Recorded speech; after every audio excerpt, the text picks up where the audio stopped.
In May of 2022, we had several terrible windstorms that came through our area. There were so many trees damaged or even destroyed in the wind, plus homes and farm buildings too. We had several friends who lost over 30 large evergreen trees in their yards. It was a real mess, and many people were wondering, where do they start in replanting? I remembered a landscape improvement class given by Don Kinsler, so I called and he said, "Come for a visit." Welcome, Don. Well, thank you and welcome you. It's great to visit with you today.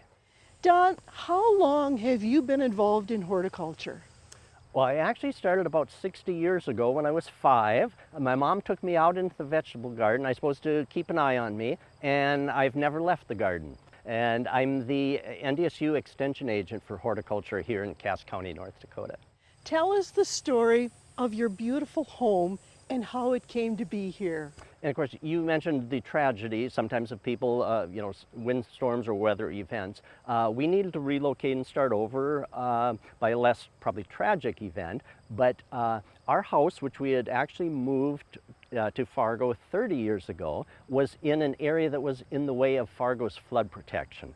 So we needed to relocate the house again. So we found a lot that was basically empty, and we moved the house onto this lot 6 years ago in 2016. So, what was the yard like when you moved the house here?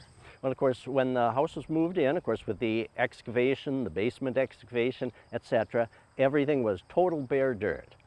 So the house was moved in, excavation, basement poured, and then started over basically from scratch with a blank canvas. So where did you start? Well, the first thing we did was we seeded the backyard. My wife Mary and I did all the grass seeding ourselves, and we started the backyard seeded first, just because when you're coming and going, we needed cover on that. And after that, we started in the front yard. And of course, before seeding the grass, we first wanted to establish landscape beds so that we didn't end up having to remove grass from areas we wanted to plant. When you start, especially in the front, what do you think is the most important thing to do? Well, in any of our home landscapes, the most important thing to create is what's called a focal point. And the focal point is the spot at which, if you were standing out on the front street, facing your house, the focal point of your landscape should be the area that people's eye is drawn to. And the focal point should be created around the front entry, because that creates a welcoming, an unknown quantity, but a welcoming atmosphere to your entire property. So if that focal point is created around the front door, which will welcome the eye in, and then the rest of the landscape is constructed around that.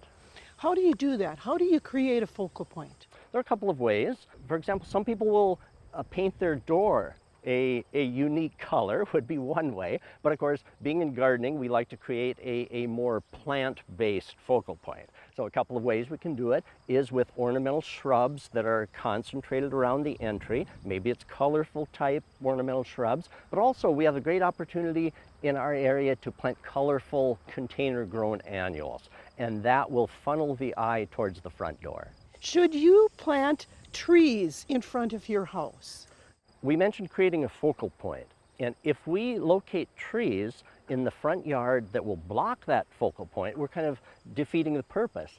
Again, we mentioned that the focal point should be visible, and if we plant low-headed trees, they're going to block not only the focal point, but oftentimes they'll block the view of your very beautiful home. And so you kind of defeat the purpose by planting too many trees too close in the front. Can you plant them off to the side then too? Off to the side is a great alternative, because sometimes trees planted off to the sides will help funnel the vision to the front entry, and that can create a very nice vision to the front focal point. So what should we do on the corners of the house? Well, in the corners of the house, now most homes are fairly angular in structure, hard lines. And so around the perimeters, curving landscape is oftentimes a good complement to the straight lines of a home.